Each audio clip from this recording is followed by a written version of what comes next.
My parents convinced me to put my house in their name for legal reasons. I trusted them. A year later, they gave it to my brother as a wedding present. I didn't say anything, I just packed my things and left. 6 months later, they kept calling me non-stop. I'm Sam, I'm 29 years old. I live in Ohio, and a year ago my life fell apart because I trusted the wrong people. I had a small house, a solid job as a systems technician, and I thought my family was trustworthy. But one stupid decision left me with nothing, and here I am writing this to vent and try to understand what happened. I'm not one to tell my life story, but maybe putting it into words will help. It all started at a dinner at my parents' house, Tommy Linda. I would have these gatherings every so often to keep the family together. There were them, my younger brother Ryan, who is 26, and me. Ryan was always the spoiled one. They didn't say it outright, but you could tell. They always gave him more attention, more help, everything. I was the one who managed on my own, the one who didn't need anything. I never complained, but sometimes it hurt. That night, while we were eating, my dad brought up the subject of my house. I had bought it 2 years earlier with a mortgage that I had worked hard to secure. It was simple, 3 bedrooms, a small patio, a living room with good light. I was proud to have something of my own without asking anyone for a cent, but my dad said something that got me thinking. Sam, we've been talking. He started seriously. Your house is a big responsibility. With inheritance laws and taxes, you could run into problems. Your mom and I thought it would be best to put it in our names just for legal reasons. It's to protect you. My mom nodded with a smile that seemed genuine. It's a formality, Sam. You still live there, pay the mortgage, everything is the same, but this way if there's a problem with the bank, you're covered. I didn't know anything about the law, and what they were saying sounded reasonable. They were my parents, they always managed their money well, and I had no reason to be suspicious. Who wouldn't trust their family? Sounds logical, I said, although something didn't add up. So, we'll just change the name on the paperwork. Yeah, exactly, my dad said as if he'd already made up his mind. We'll have a lawyer friend take care of it. You don't do anything. Ryan, who was on his phone, looked up and chuckled. Sam, don't be paranoid. Mom and Dad know what they're doing. What, do you think they're going to steal your house or what? His tone was mocking, as if I was an idiot for even thinking about it. My parents laughed along with him and I just smiled so as not to cause a fuss, but it bothered me. I spent a few days thinking about it. I searched the internet, but the articles about real estate were a jumble of legal terms. I talked to a friend who works in real estate and he said it wasn't unusual, but that I should ask for a document that made it clear that the house was still mine in practice. When I mentioned this to my parents, my mom went crazy. A document? Don't you trust us? Her voice was hurt or not, as if I had betrayed her. My dad was colder. We don't need papers between family. If you don't want it, we don't do it. But then don't complain. I felt bad, like I was ungrateful. I thought I was exaggerating, so I signed the papers they gave me. I didn't read them properly, a mistake that still weighs on me. The lawyer, a guy who seemed like a friend of my dad's, said it was a quick process. In a week the house was in his name. They swore to me that nothing would change, and for a while it was like that. I continued paying the mortgage, living in the house, everything normal. My parents never mentioned the subject again, and neither did I. In the meantime, Ryan got engaged to his girlfriend Emily. The wedding was to be in the summer and everyone was excited. I'm not a party person, but I was happy for him, or so I wanted to believe. The wedding day arrived. It was crazy. Lots of people, loud music, decorations that looked like something out of a movie. My parents paid for almost everything, typical with Ryan. At the reception, my dad took the stage with a microphone. Today is a special day, he said, smiling. Not only are we celebrating Ryan and Emily's wedding, but we have a gift for them to put into their new lives. He paused and blurted out. We gave them Sam's house. The place erupted in applause. Ryan and Emily looked happy. Emily was jumping up and down with excitement, but I felt like I couldn't breathe. My house, the one I paid for. I looked at my parents, expecting them to say it was a joke, but my mom just looked at me like, don't be dramatic. Ryan didn't even look at me. He was too busy hugging Emily. I didn't say anything. I was at society. People were applauding. Some of them gave me high fives as if I had chosen this. Ryan came over next, beer in hand and a cocky grin. Hey, Sam, thanks for being so cool. Emily and I are going to make that house amazing. You always find a way, don't you? His tone was pure sarcasm, like I was some loser who didn't deserve what I had. I didn't respond, just nodded and retreated to a corner to try to breathe. That night I went back to the house and started packing. I didn't know where I was going, but I couldn't stay. My parents tried to talk to me over the next few days. My mom said it wasn't that big of a deal, that they just wanted to help Ryan. My dad was worse. Sam, the house was never really yours. You just paid. We made the decision for the family. Every word was like a blow. I didn't fight, I had no energy.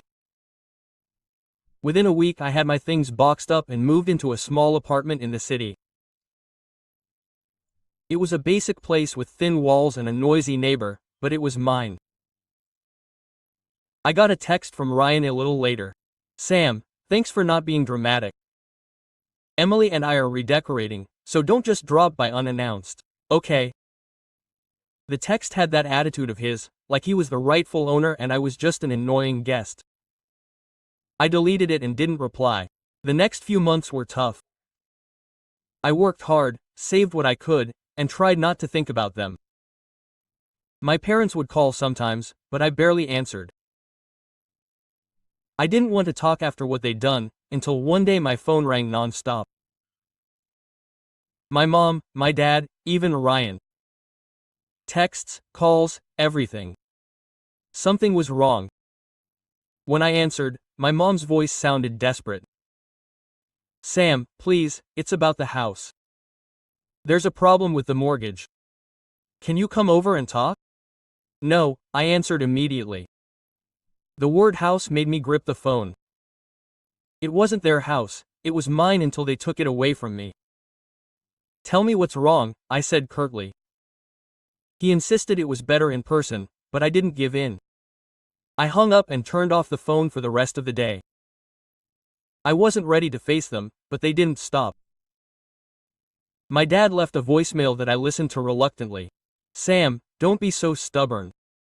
This is serious. Ryan needs your help. Come this weekend.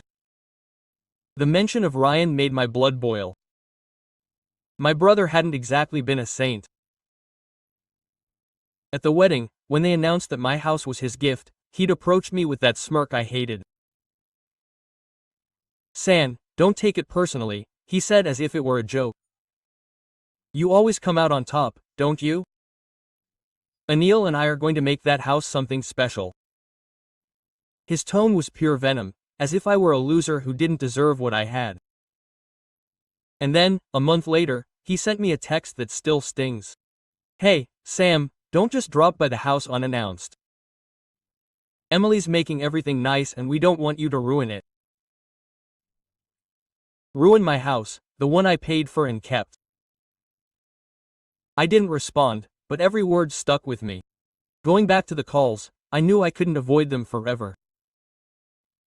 If the house was in trouble, I wanted to know the details, if only to heal this wound. I had arranged to meet my parents at a coffee shop near my work, a place where I wouldn't feel trapped. When I arrived, they were sitting at a table in the back. My mom looked like she was about to cry, and my dad had that look on his face that said, "This is what I say." Sam, thanks for coming, my mom said in a voice that sounded rehearsed. We know things haven't been easy, but you're part of this family, and we need to talk.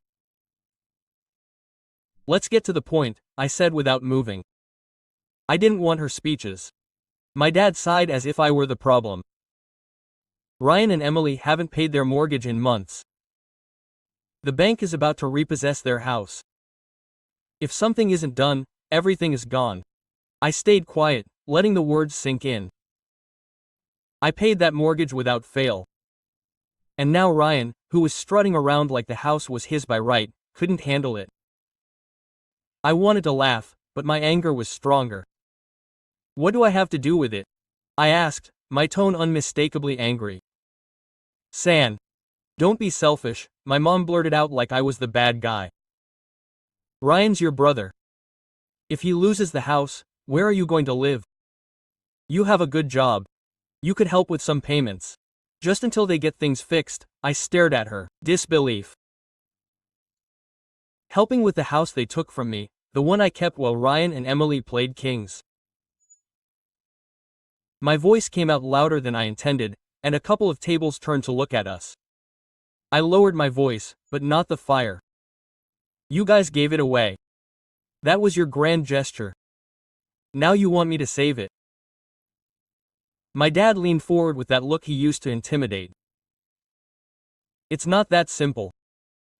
If the bank takes the house, we all lose. Do you want to see your brother on the street? I didn't respond right away. I thought about Ryan, about his arrogant attitude, about how he never apologized, about how he treated me like I was a nuisance. I thought about my parents, about how they'd manipulated me with their legal arguments, and then something occurred to me. It wasn't a noble plan, but it was fair. Maybe I can help, I said after a pause, but on one condition. The house is back in my name. If I pay, it's mine. No negotiations. My parents looked at each other in astonishment. My mom mumbled something about talking to Ryan, but my dad nodded slowly, as if he saw he had no other choice. We can fix it, but you have to move fast. The bank doesn't wait. I didn't believe them all. I'd been fooled once before. I contacted a lawyer I'd found online, a young, straightforward guy who understood my story instantly. I told him everything, the transfer, the wedding, the gift, and now the mortgage disaster. He explained that my parents could give me the house back if I signed, but I needed a solid contract so they wouldn't screw me over again. Don't sign anything without reviewing it, he warned me. And make sure the mortgage is in your name. That week, we met at the lawyer's office. My parents, Ryan, Emily, and I. Ryan showed up late, wearing that annoyed look he always made when he didn't get his way. N was glued to his side, glaring at me like I was the villain. Ryan didn't greet me, just sat down and crossed his arms. This is stupid, he muttered, loud enough for all of us to hear. The lawyer explained the terms. My parents would transfer the house into my name, and I would assume the mortgage, including the back payments. The bank was asking for a large payment to stop the foreclosure, which meant using up most of my savings.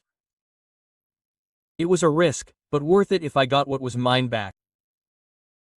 Seriously, San, Ryan snapped, interrupting the lawyer. You want to take our house away just because you can? What kind of brother are you? His voice was full of contempt, as if I were a traitor. I stared at him, unblinking.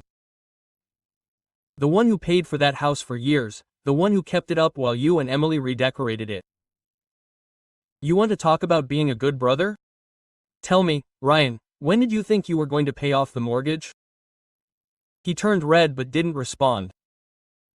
Emily touched his arm, whispering something, and he let out a bitter laugh. You're pathetic, Sam. Always resentful that we don't love you as much as you think you are. That hurt, but I didn't let her have the pleasure of reacting. My parents looked uncomfortable but didn't say anything. The lawyer kept going and eventually we all signed. The house would be mine again, but I didn't feel any victory, just a cold relief. I paid off what I owed the bank, emptying my savings. A week later, the paperwork was ready. The house was mine again. I went to see it that same day. Ryan and Emily were still there with their stuff all over the place. I let myself in with my key without ringing the doorbell. Ryan was in the living room, sprawled on the couch watching TV. He jumped up when he saw me. What are you doing here? He shouted, coming closer as if to push me. I live here, I said quietly but firmly. You have until the weekend to move your stuff out. The house is mine, period. You can't do this, he roared, pointing at me. Mom and Dad said we could stay. This is ours. They didn't sign the papers anymore. Weekend, Ryan. I don't want any trouble. Emily came in, phone in hand, eyes blazing. "Sam, this is cruel. We're your family, how can you throw us away like this?" "My family took my house from me," I said without moving. "Now I have it back." Weekend. Ryan took a step toward me and for a second I thought he was going to hit me, but he stopped, breathing hard. "You're going to regret this, hiss. You don't know who you're messing with." "We'll see," I replied and turned to leave. I knew this wasn't over. Ryan wasn't one to give up and something told me he was going to try something. But for the first time in months I felt in control. The house was mine and I wasn't going to let anyone take it from me again. The days after I got my house back were strange. I would walk through the rooms, seeing the walls Emily had painted a gray I hated, the new furniture I hadn't picked out, and I felt a mix of relief and anger. The house was mine again, but the cost had been high. My savings, my trust in my family, and any illusion that things could ever be the same again. I kicked Ryan and Emily out that weekend, and although I didn't admit it at the time, part of me enjoyed watching them pack up their stuff with defeated faces, but I knew this wasn't the end of it. Ryan wasn't one to stay quiet, and my parents weren't going to let my rebelliousness go without a fight. The first hint of trouble came one Monday morning when I got a text from my mom. "Sam, what you did was selfish. Ryan and Emily are staying at a motel because they have nowhere else to go. Is that what you wanted?" I didn't respond. Then my dad came with an email that looked like it had been written by a lawyer. "If you don't reconsider your decision, we're taking legal action. The house is still a family matter." Legal action. The house was in my name, I paid the mortgage, and the paperwork was clear. But the text made me nervous. I didn't trust them. Not after the way they had tricked me the first time. I decided to move fast. I called my lawyer, Mark, the same one who had helped me get my house back. I told him about the messages and he said there wasn't much they could do legally, but that I should be prepared. "People like your parents don't give up easily," he said. "And your brother sounds like someone who holds a grudge. Watch your back." His words stuck with me and I began to feel like the fight was just beginning. That week, as I tried to get back into my routine, I noticed things odd. I found a package on my porch with no return address and a note that said, "Enjoy your home while you can." There was no signature, but the tone made me think of Ryan. Then someone scratched my car with a key, leaving a message engraved on the door. "Thief." I called the police, but without proof of who did it, there was nothing they could do. I started looking over my shoulder, closing the curtains at night, double-checking the locks. I wasn't paranoid, but I knew Ryan wasn't going to let it go. Things got even uglier when Ryan showed up at my job one Friday afternoon. I was in the break room drinking coffee when my coworker told me someone was looking for me at the front desk.